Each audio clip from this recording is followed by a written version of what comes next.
Good morning. पिछले video में हम लोगों ने रेल मार्ग के बारे में पढ़ा। आज हम लोग वायु मार्ग के बारे में पढ़ेंगे, यानी वायु मार्ग। वायु मार्ग।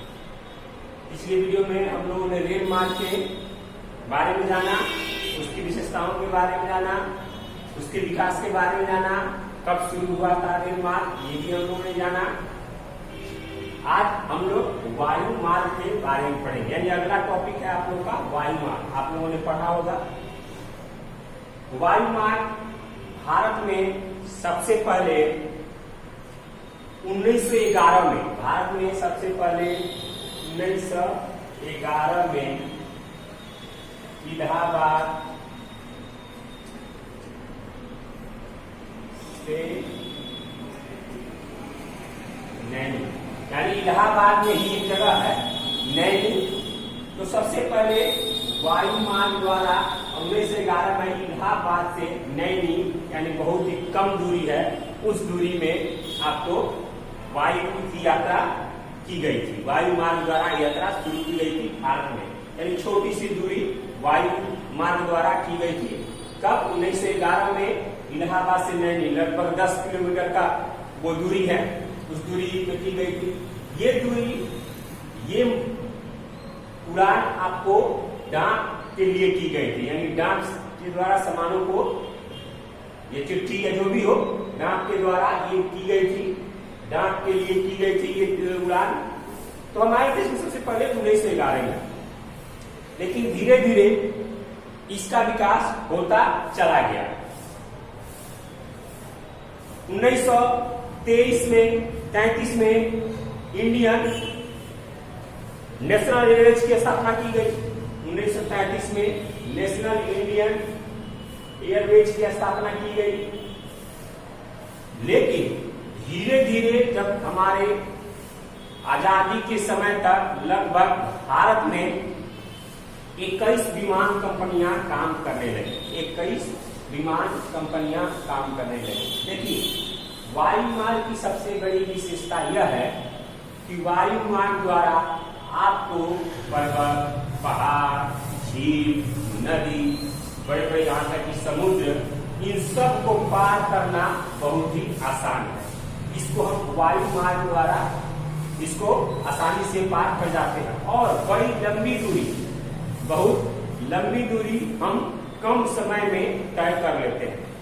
इसी के लिए आप लोग देख रहे हैं विदेशों में आपको वायु मार्ग से जाना आना बहुत ही आसान हो गया है। तो वायु मार्ग विश्व के साथ वैश्वीकरण के लिए, विश्व के साथ जुड़ने के लिए वो वायु मार्ग हमारे लिए बहुत ही महत्वपूर्ण है। 1947 तक आते आते भारत में 21 आपको विमान कंपनियां काम करने लगी। धीरे धीरे धीरे इसके परिवहन पर ध्यान दिया गया। आजादी के बाद इसके परिवहन पर और ध्यान दिया गया। बाद में इंडियन एयरलाइंस नामक आपको विमान कंपनी, जो इंडिया के नाम से जानी गई, वो आई, और तब से आप इंडियन एयरलाइंस का नाम जानते हैं।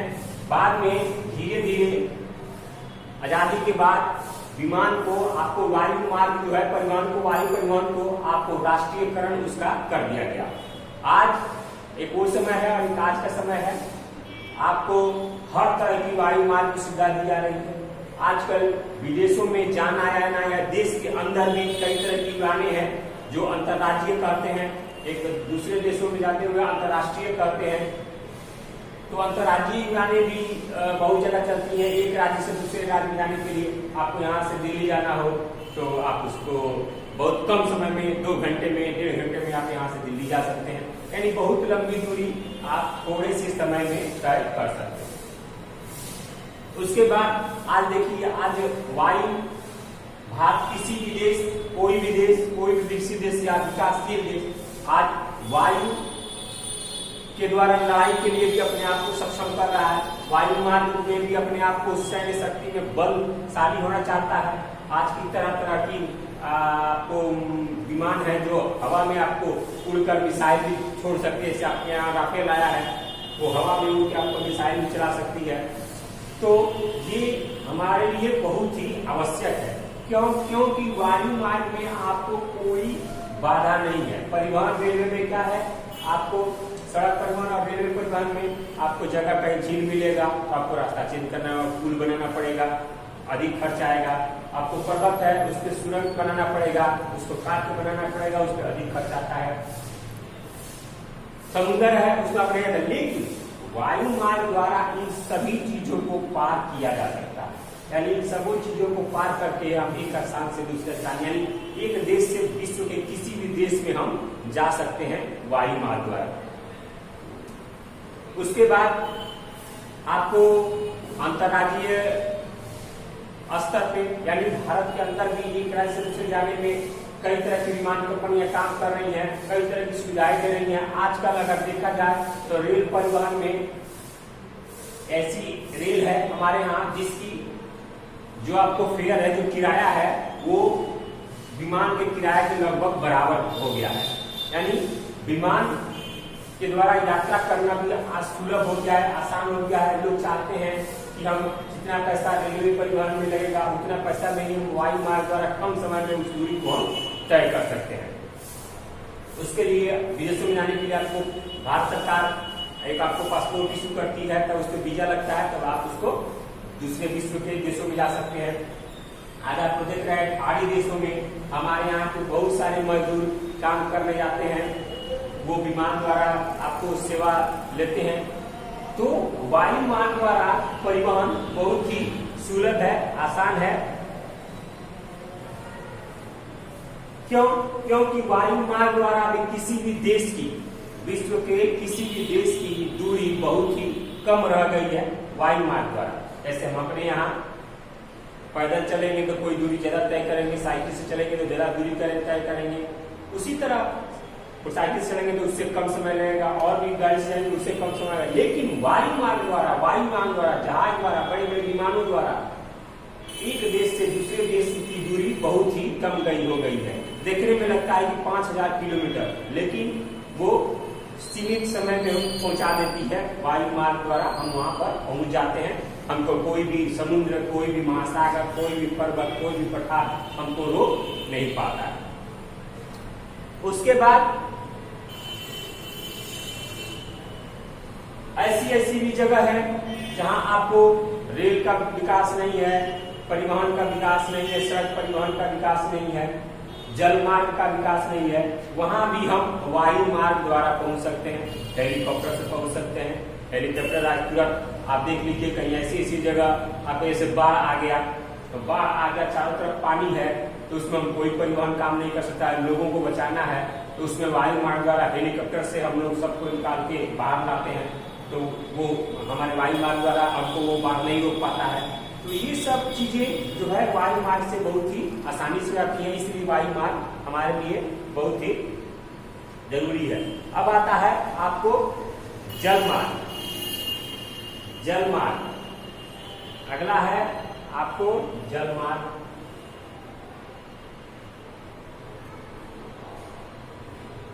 जल मार्ग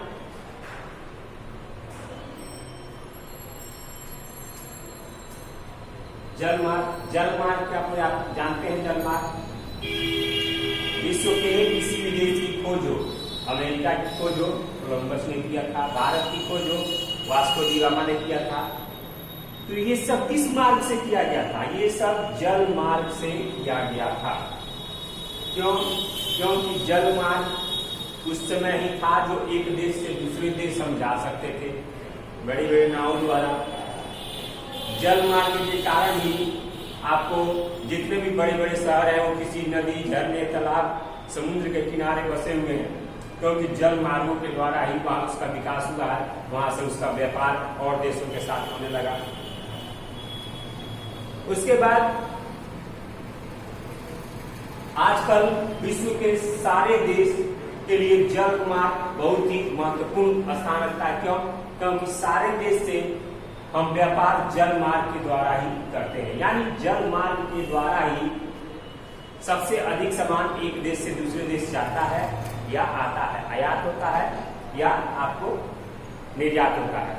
स्वतंत्रता प्राप्ति के बाद 1952 में केंद्र सरकार द्वारा गंगा ब्रह्मपुत्र जल परिवहन की शुरुआत की गई थी, जिसके अंतर्गत आपको पश्चिम बंगाल, उत्तर प्रदेश, बिहार इन क्षेत्रों में जल मार्ग द्वारा आसानी से व्यापार हो सके, व्यवसाय हो सके, एक माल आसानी से जल मार्ग द्वारा और राज्यों में जा सके।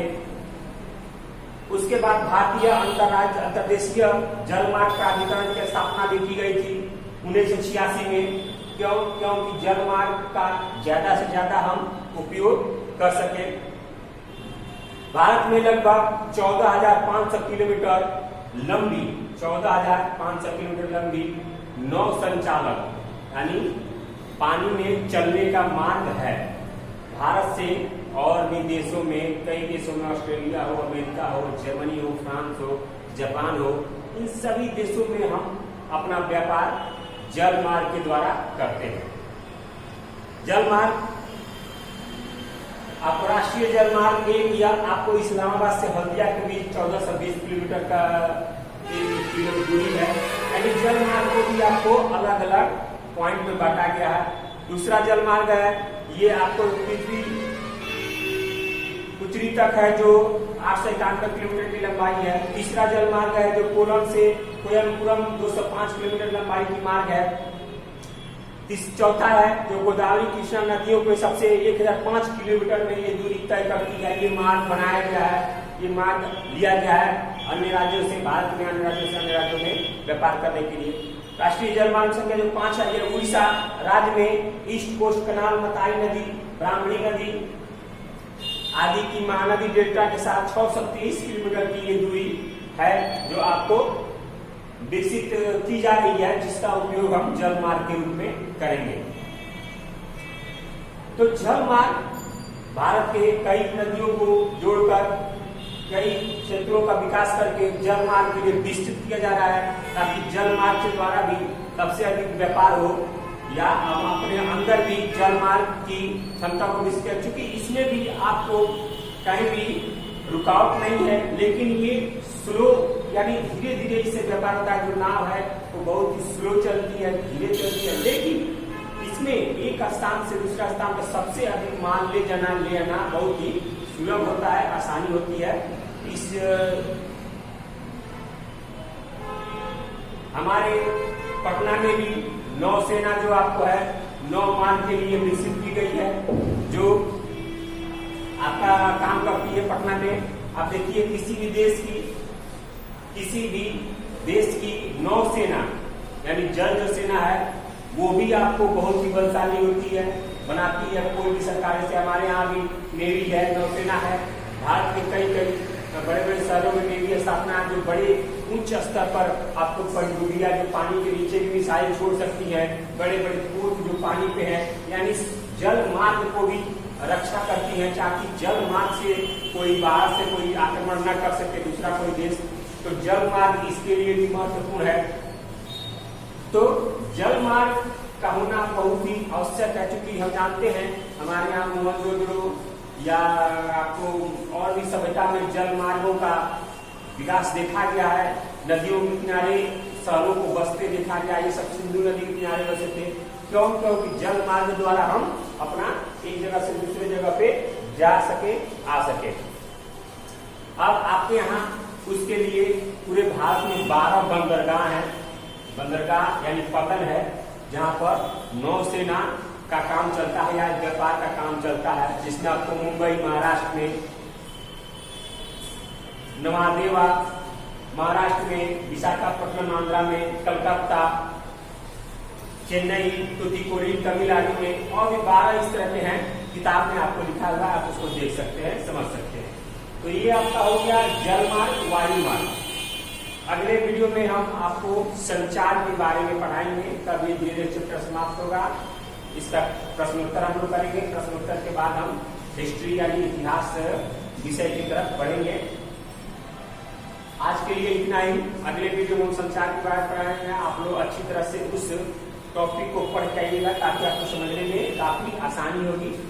इसका पॉइंट जितना है आप लोग अपने किताब से देखकर अपने नोटबुक में अपने से लिख सकते हैं। जितना भी ऑब्जेक्टिव टाइप का क्वेश्चन अगर बीच में से बनता है, कोई भी शब्द हो उसको लिख सकते हैं, ताकि आपको आगे याद करने में काफी आसानी होगी और इसको धीरे धीरे आप याद भी कर सकते हैं, क्योंकि परीक्षा में आपको इससे अंदर से क्वेश्चन जो ऑब्जेक्टिव टाइप पूछता है, इसमें जितना भी ऑब्जेक्टिव निकलता है तो आप लोग लिख सकते हैं। इंपोर्टेंट चैप्टर है, इसको आप नोट में लिखिएगा तो आपको आगे समझने में भी आसानी होगी। ठीक है, अगले वीडियो में हम लोग संचार के साथ मिलेंगे। धन्यवाद।